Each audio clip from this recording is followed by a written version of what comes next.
It is good to be in the presence of God and in the presence of God's people. Those who online, artista na po kami. Kung hinahanap nyo si Pastor Marije, next picture po siya.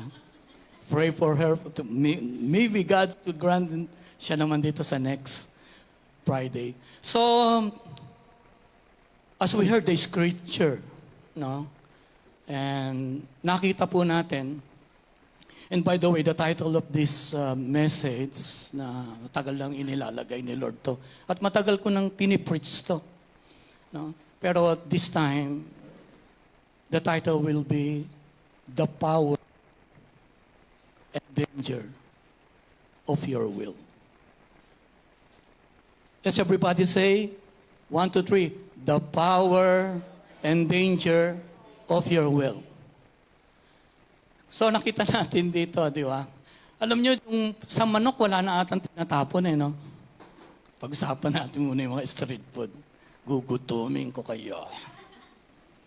Di ba? Pag sa manok, wala ka nang tinatapon. Meron ng Betamax. Pati yung dugo, tawag Betamax, di ba? Tapos yung mga intestine ba yun? Ang tawag doon, yung isaw, yung ganda, no?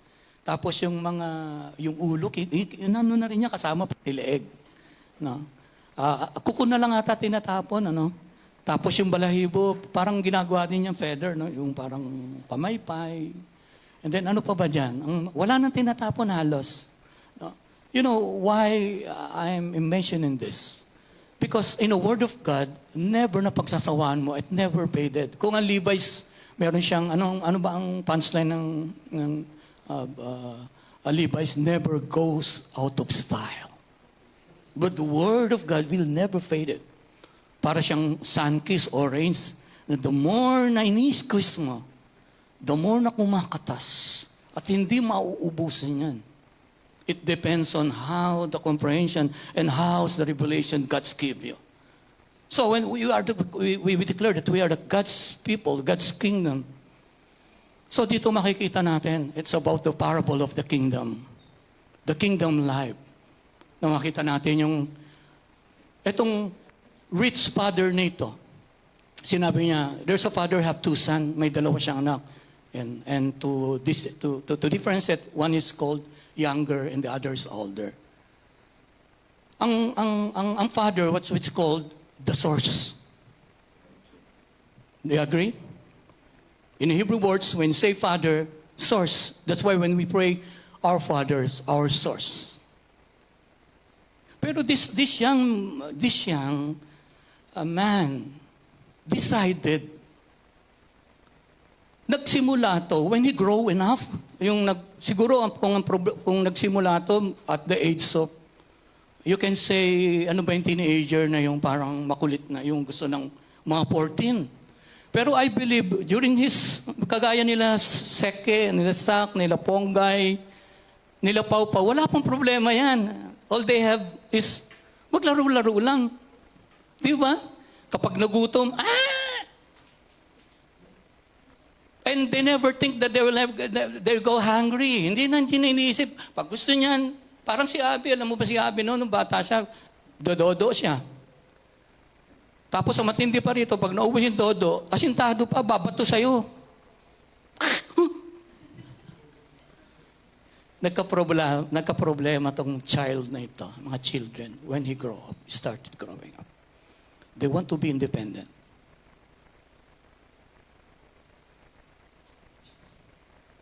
Pwede ko bang sabihin, same evidence, together. Kagaya natin. Ayaw natin ng kinukontrol. Ayaw natin na napapagsabihan. Ayaw natin ng napapagalitan. At itong younger son na to, isang araw, narinig niya yung kanta ni Freddie Aguilar. Ngayon nga'y malaki ka na, nais mo'y maging malaya. Di man sila payag, walang magagawa. Hindi kasama sa scripture, naka-online pa naman. Sorry. Hindi mo totoo yan. Walang Freddie Aguilar during that time. Gusto niya maging malaya. Pero ang problema dito, nakatira siya sa water or in the ocean. And then he decided, nagkaroon ng problema sa mentalidad niya because he grown enough. Because of, he wants to be independent. And he insists, hindi lang request eh. No? He want to bring a bucket of water and then he want to live. What kind of mentality is that? He want to live up from his father that's called source. Kung ang tawag sa mga Pilipino, nakahiga ka na sa kama, babapunta ka pa sa banig. You're living, because in the Father's house, everything is there. Every access. At dinidescribe ng Bible that this family is very rich. Marami silang katulong. Marami silang mga ari-arian. During the times, they measure the riches when it comes to the possession, sa mga hayop, no? Ang dami nila, mga tupa. Pero tignan mo, nagkaroon ng problema. Ito, something wrong. Pero nung bata, walang problema eh. Kung meron ako isang prayer ngayon, gusto ko yung mga sumasyat pa kayo nung araw. Ito mga pastor na to, pupunta na Alcor, pag uwi, sumasyat. Pero pag pinapagalitan mo, babay. Walang nagre-rebelde. Pero ngayon, parang alanganin na ako. Pwede ko pa kayang gawin sa inyo. Oh, yung iba ngayon dyan, habang nagpipreach ako, nagpipreach din sa likod.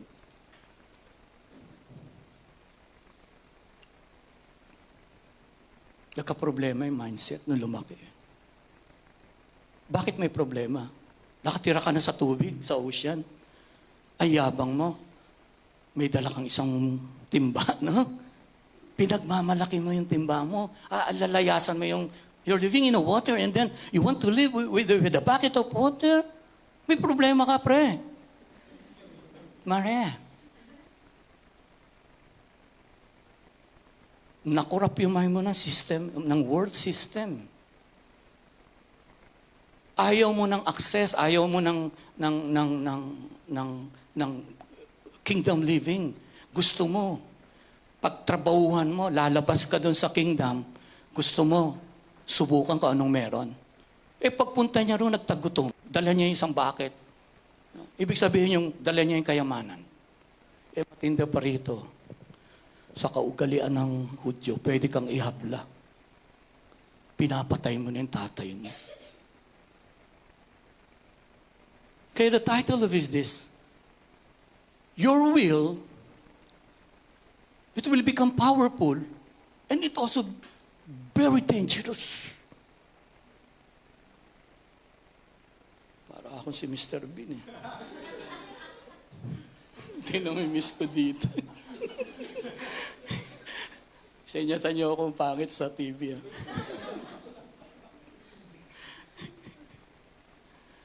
Di ba? Pwede kang ihabla, pero hindi siya hinabla eh.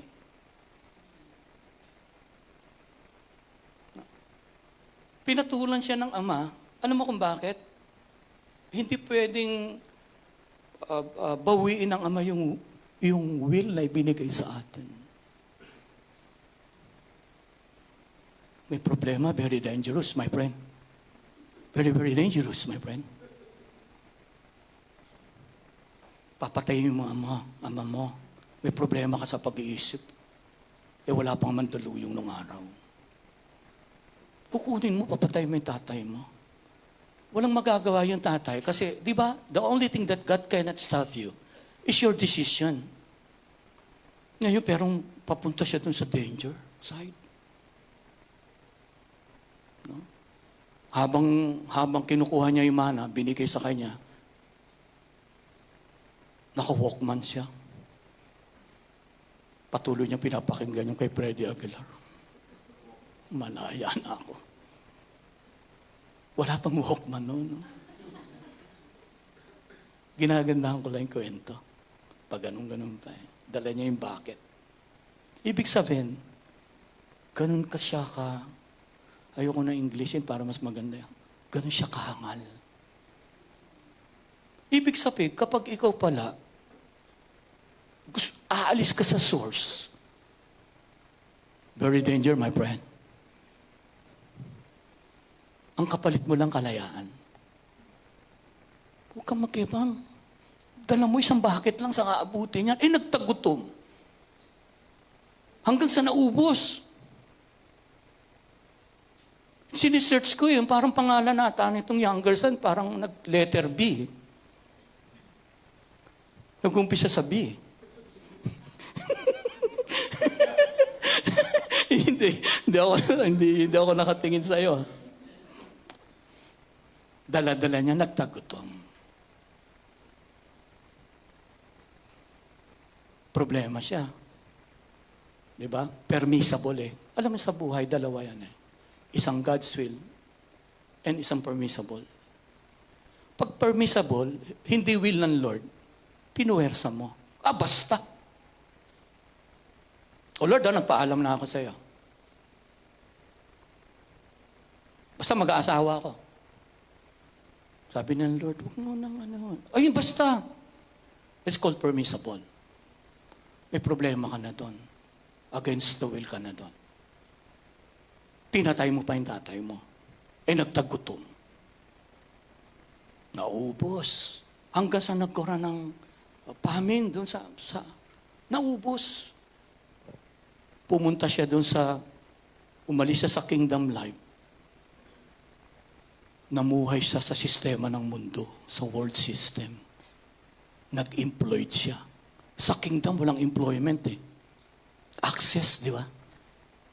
In the kingdom of God, you don't need to get hired to live. All you have to do is to work. Job is different from your work. Because work is not job.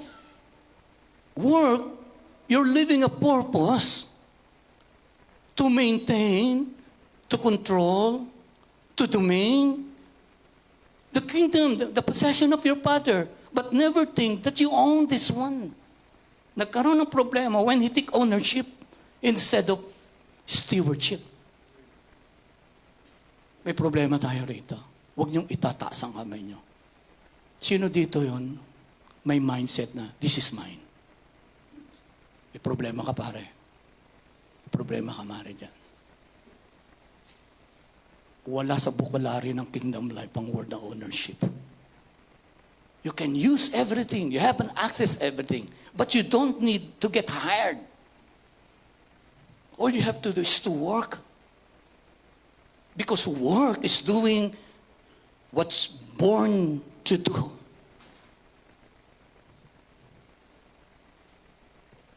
Balik tayo.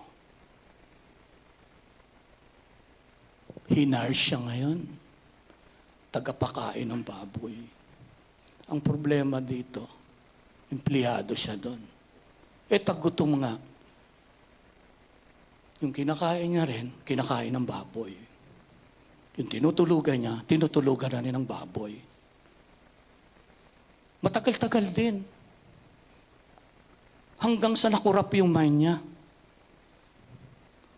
Hindi lang katawan niya naging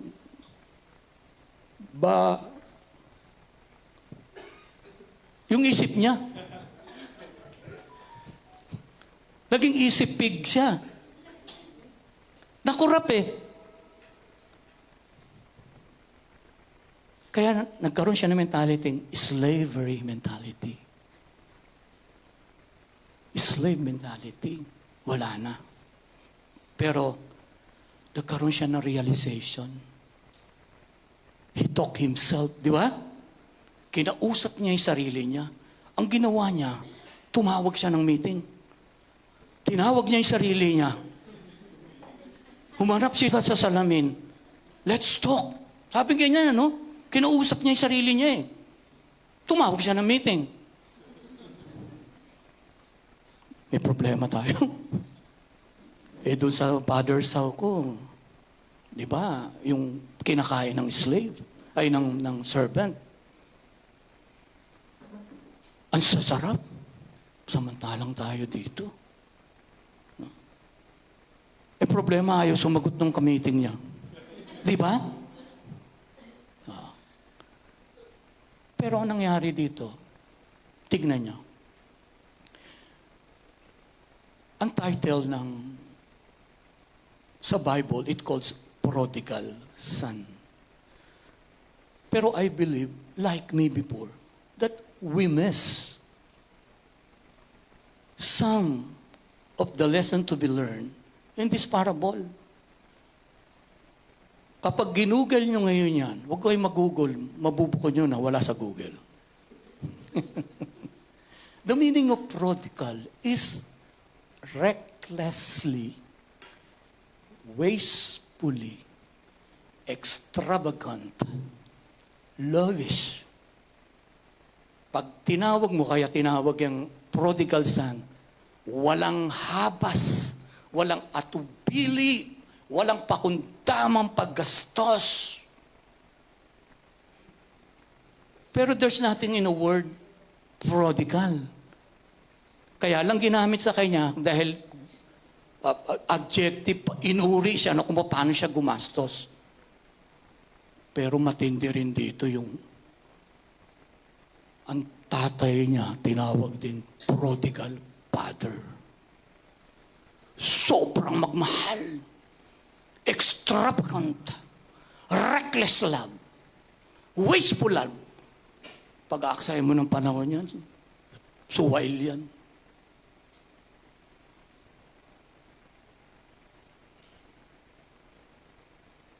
Ganun magmahal ang father. Isipin mo, pinatay siya, di ba? Dahil prodigal father siya.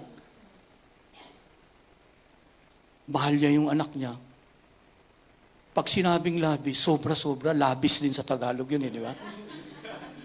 Hindi ako nabubukong ropor ako Kasi labis, madaling tandaan, labis din.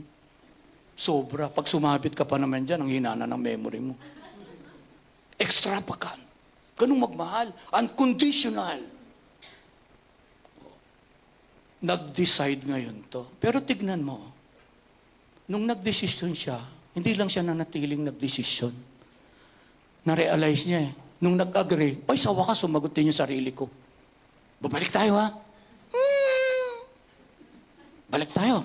Kinausap niya yung sarili niya Tumayo siya. So hindi sapat yung nag-iisip ka lang. Yung intention mo maganda, itayo mo yan. Rise up. Walang mangyayari dyan. Gusto mo magsisi? Lapitan mo yung mga pinagtatasan mo ng kilay.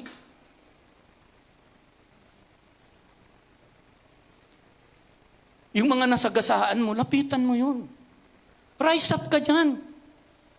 Kasi kung, di ba? And then, ilakad mo. Di ako pwede maglakad dito, mawawala ako sa camera. Kinausap ko na yung sarili ko Nag-meeting kami, huwag kang makulit ha. Hindi ka makikita sa TV, bayad yung exposure mo. Di ba? Pero ang matindi nito, kilala niya yung father niya. Ikaw, kung ang tatay mo, alam mong malayo pa lang, tinatarget ka lang ng sniper. Babalik ka pa kaya? Dahil prodigal father nga ito, di ba? Nakuha niyo ba? Prodigal father to unconditional to recklessly love to reckless love. Wastefully, sayang ang pagmamahal, inuukol mo sa mga walang bilang. Yung mga paulit-ulit na lang, pasaway na yan, balik na lang ng balik Tanggap ka naman ng tanggap. Ano ba klaseng ama ka? Prodigal ako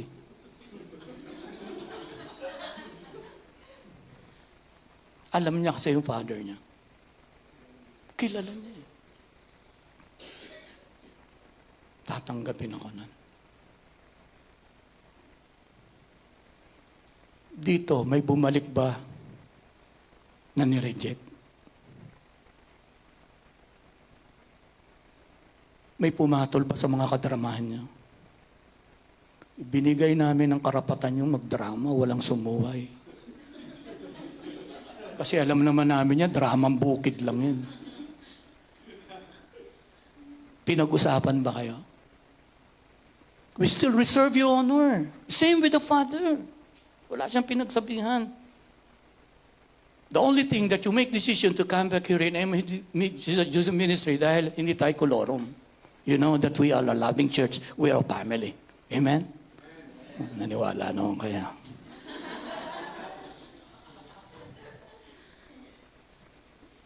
That's what we call family.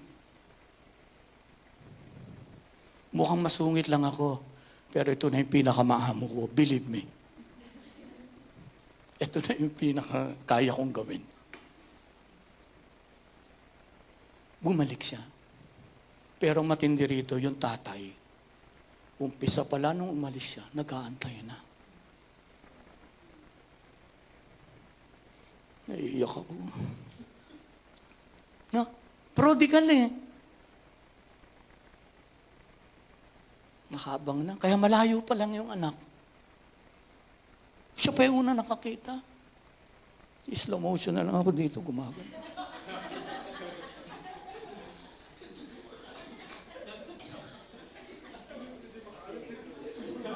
Hindi, bawal. Nandito lang. May guhit eh. Siya pa yung una. Kabastusan din sa kauligang Hudyo yan. Tatay mo pa. Eh kaya nga prodigal eh. Pinag-aaksayan mo ng panahon, ganyan anak mo, suwail.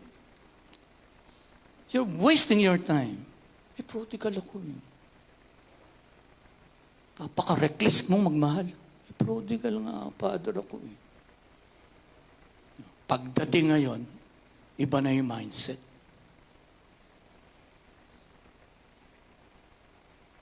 Sabi niya, bumalik po ako dito, hindi bilang isang anak, kundi bilang isang alipin. Nabago na yung mindset niya. Inadapt niya ngayon katuruan ng mga Griego. Nakurap. Being a children of God, child of God, son of God, nakurap siya ng sistema ng world. Ginawa siyang alipin. Hindi na po ako, ang pagbabalik ko dito, hindi na bilang isang anak, hindi bilang isang katulong. Sabi nung ama, may tama na to. Tinayo, di ba? Kina yung robe. Binigay yung nung alipin, yung bathrobe. Hindi yan!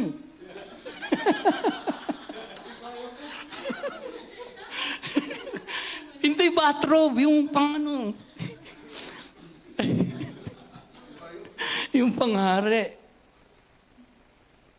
Sandalyas. Sing-sing. You know, during Abraham's day, ring symbolized three things. Access, authority, and you carried the name of your family. Kapag bata ka pa, may sing-sing ka na. Kasal kami ni Ate Tess. Kapag habang lumalaki ka, tinatanggal, pinapalitan. Hanggang sa ma-establish na yan. At yan yung unang, pag anak ka ng family mo sing-sing, wala kang gagawin, may access ka sa loob kahit sa labas. Yung kandila, gaganon mo lang. Ang magbabayad, tatay mo. Sinuot yan. At sabi niyang ganyan, anak kita, my son. You see? Kapag umalis ka sa source, magkakaproblema ka sa mentality mo. I-adapt mo yung sistema ng word. Ang sistema ng word, kapag mahina ka, fittest, yung parang survival of the fittest. Kapag mayaman ka, hindi ka pwede, o pag mahirap ka, hindi ka pwede sa Starbucks. Kapag wala kang impluensya, kahit pumunta ka sa church, maliit ang sweldo mo, hindi ka pwede mag-ministry. Doon ka lang sa kusina, takatimpla ng kape ni Bishop. Problema ang sistema ng world. That's why Jesus came, for God so loved the world that He gave His only begotten Son. Whoever believes in Him should not perish. May problema ang world Yung sistema. Kasi the original system, ang nagpapatakbo niyan, God. Kaya yung natumba niyan, and sabi niya sa Isaiah 9:6, for unto us a child is born. Kaya sabi niya dito sa dito sa demonyo, di ba, kay Satanas. Sabi niya ganyan, tinumba mo yung babae. Gagamitin ko rin yung babae para itumba ka. At yung kakrush ng head sa'yo, it's a sign of authority. Ibabalik ko yung singsing. Kaya dapat lahat kayo may singsing. Yun ang nawala, yun ang natumba. Yung access, ibinabalik. Kaya ngayon, pumunta ngayon dito sa world kasi corrupt ang sistema ng world. And Jesus came here not to establish a religion. He established a kingdom. A kingdom that will never end. And our headquarters is the kingdom of heaven. Hindi kailangan ibaba ang kingdom of the invisible kingdom here para magkaroon ng extension. Ang gagawin niya lang dito, copycat. Magtatayo siya rito ng kingdom. At kung si Jesus, meron siyang spacesuit, nung bumalik siya, mapalad kayo because I will send the comforter. Ngayon, ang problema para maging legal, kailangan ng temple. Ikaw yun. Sabi mo, ako yun. Sabi niyo. Because our body become a temple of the Holy Spirit. That's why, paano pamamahayan yan kung puro punong-puno ng chismis yan?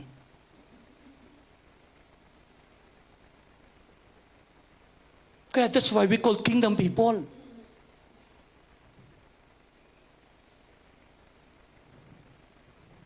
To proclaim the gospel of the kingdom. Hindi na pwedeng bumalik dito si Jesus, nandudunan siya. Pero He's watching us. And He gave all authority and access to us. The keys of heaven has given to you, but not to them. The secret of the keys of heaven has given to you. Sino yung to you? Yung mga nandito na nagpapabola. Na dapat kung saan gumigimik. Friday ngayon. Pero nagbibigay ng time. But not to them na nasa mga mall. Mananatiling sikreto. Walang pagbabago buhay.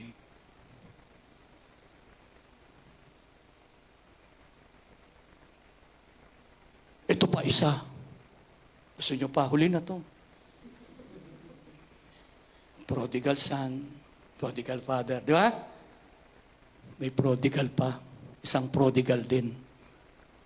Sobrang magselos. Sobrang kaartihan. Masyadong reckless sa pananalita. Walang tabas ang bibig. Sinumpatan pa yung ama. Ang tagal ko na rito. No? Walang patuobaling, walang paggalang, walang respeto. The prodigal mouth, the prodigal elder son. Ang tindi, kakaartihan. Alam mo, one thing na pinakakalaban nyo, hindi si Satanas. Sarili nyo. Magkaroon ka ng self-doubt. Anak ba ako ng Diyos? Hindi ka pa pakumbinsido sa 500 million cents? Cents. Cells. You're a winner. Nakipag-race ka. Sino dito na ang nasalihan kahit sa mga Olympic na ang kalaban? 499 million. Tinalo niya lahat yon. Itong pinakamalaking Olympic. Tapos magdadoubt ka pa na you're a winner and your future is not ahead of you. Gawa ng future mo. The beginning is your end. Tapos na. All you have to do. Ang problema, naligaw ka pa, no? Sa track and field. Lumabas ka ng track and field. Follow the line na lang. Sobrang seloso nito. Sinumbatan ng ama. Kasi itong prodigal elder son, dahil may self-doubt siya, hindi niya alam pala, anak pala siya na may access. Siya na yung naguhugas, pagod na pagod. Naguhugas, naglilinis, pero ang dami niyang katulong. Tapos magrereklamo, di ba? Namangayong ama eh. What I have is yours. May access ka sa lahat. Itong kamatay, ang anak mo at ang kapatid mo namatay at muling nabuhay. Kapag umalis ka pala sa source, considered, patay ka na. So sino dito yung wala sa source? You're dead, baby.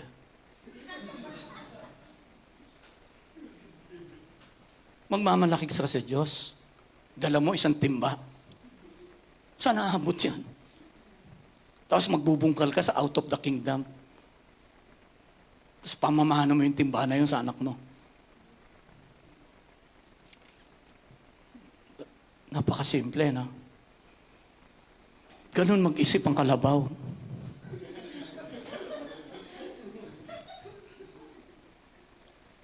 May problema eh.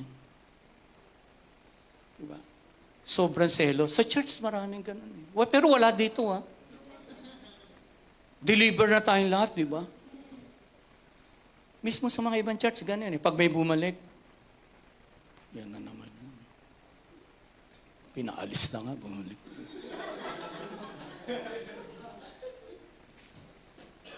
Yayakap-yakap pa doon, nagsisip-sip pa.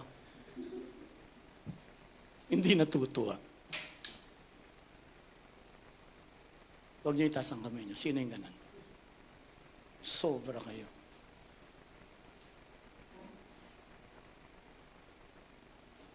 Wala nang pag-asa yan. Diyos ka ba?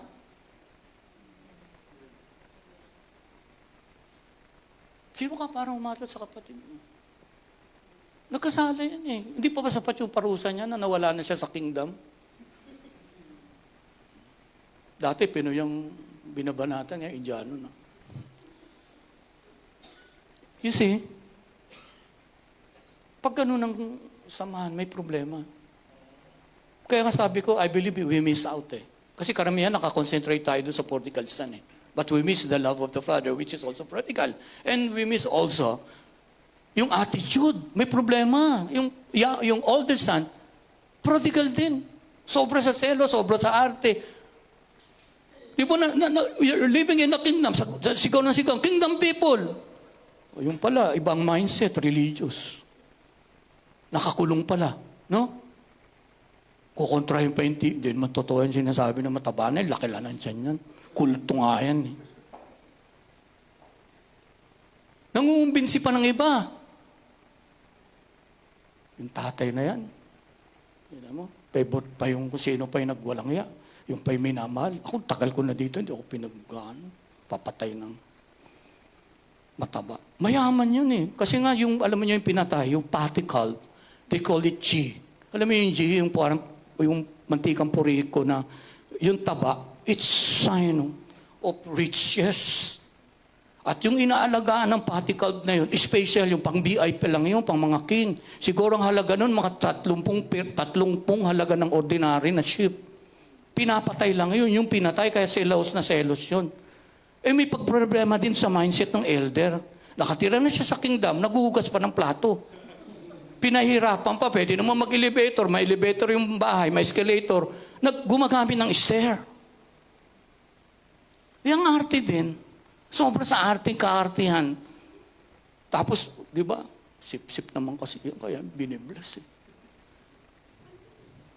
Tingin ang tingin sa iba. Yung meron siya, hindi niya, di ba? Sabi ng ama, may tama din to.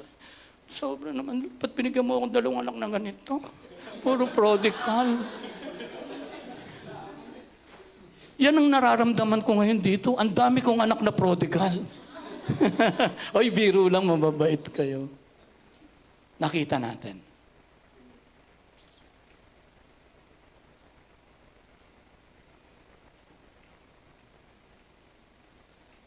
Sige, mag-download muna.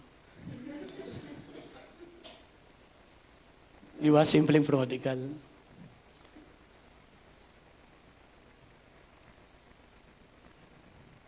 Huwag kayong magmalaki.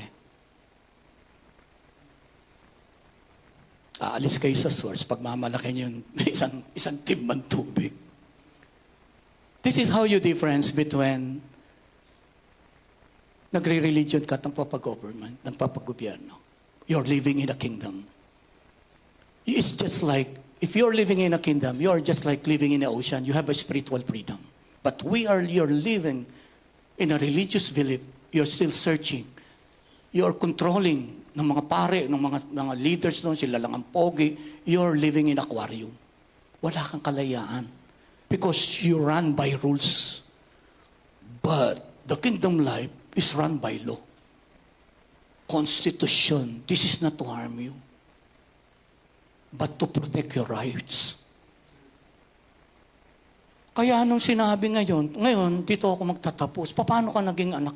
Kaya ang mindset mo, pero maraming mindset ngayon dito, gusto pa rin magpaalipin.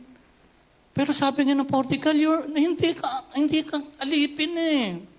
Anak kita eh. Kaya paano ka naging anak ng Diyos? John 1:12. Doon sa mga tumanggap at sumampalataya, iginawad sa iyo ang karapatan, maging anak. Anak ba o alipin ng Diyos? Anak o alipin? O ba't may mga mentalidad kayong alipin pa rin? Drama bukid. Sabi mo sa katabi mo, anak pala ako ng Diyos. Sabi mo. Huwag mo kong ano-anuhin ha. Sabi mo, hindi mo kaya kong gawin. Sabi mo naman sa pinagdam, ikaw din ha. You see, simple message. Pero gusto kong iwan sa inyo to.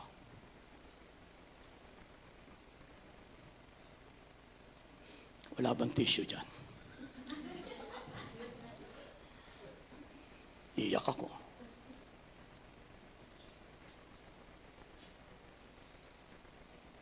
Kaya ako dito, minsan di ako sikat eh. Kasi kung sino yung mga panapon, yun ang nagiging pastor. My purpose is to empower you. Hindi kayo maniniting followers. But you must be transformed to be a leaders. And when you are a leader, when you get there, you will be an agent of change by preaching, proclaiming the gospel of the kingdom.